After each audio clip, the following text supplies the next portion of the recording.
Atos capítulo 22. Irmãos e pais, escutem agora o que tenho a dizer em minha defesa. Quando ouviram que Paulo lhes falava em língua hebraica, fizeram mais silêncio ainda. Paulo continuou: Eu sou judeu, nasci em Tarso da Cilícia, mas fui criado nesta cidade e aqui fui instruído aos pés de Gamaliel, segundo o rigor da lei de nossos antepassados, sendo zeloso para com Deus, assim como todos vocês o são no dia de hoje. Persegui este caminho até a morte, prendendo homens e mulheres e lançando-os na cadeia. Disto são testemunhas o sumo sacerdote e todos os anciãos. Deles eu recebi cartas para os irmãos judeus de Damasco, e fui até lá para trazer amarrados a Jerusalém os que também lá estivessem, para serem punidos.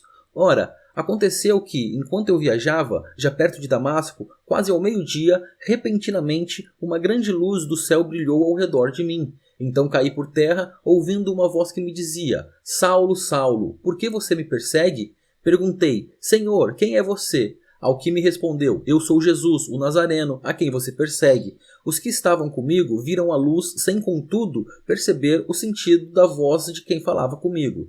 Então perguntei: Senhor, o que devo fazer? E o Senhor me disse: Levante-se, entre em Damasco, onde lhe dirão tudo o que você precisa fazer. Tendo ficado cego por causa da intensidade daquela luz, guiado pela mão dos que estavam comigo, cheguei a Damasco. Um homem chamado Ananias, piedoso conforme a lei, tendo bom testemunho de todos os judeus que ali moravam, veio procurar-me e, chegando perto de mim, disse: Irmão Saulo, recupere a visão. Nessa mesma hora, recuperei a visão e olhei para ele. Então ele disse: O Deus de nossos pais escolheu você de antemão para conhecer a vontade dele, ver o justo e ouvir a voz dele.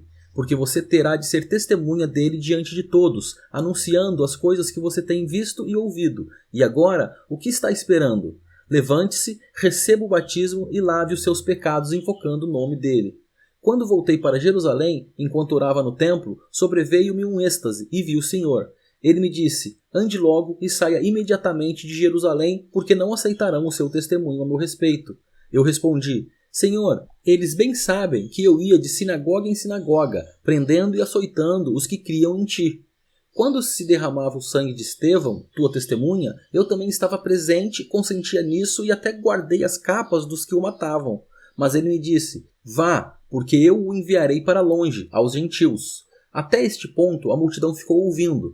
Mas quando Paulo disse isso, começaram a gritar bem alto: Fora com ele! Mate-o, porque ele não merece viver! Enquanto eles gritavam, tiravam as suas capas e jogavam poeira para o ar. O comandante ordenou que Paulo fosse recolhido à fortaleza e que, sob açoite, fosse interrogado para saber por que motivo estavam gritando assim contra ele. Quando o estavam amarrando com correias, Paulo perguntou ao centurião que ali estava: Será que vocês têm o direito de açoitar um cidadão romano sem que ele tenha sido condenado? Ouvindo isto, o centurião procurou o comandante e lhe disse: Que é isso que o senhor está prestes a fazer?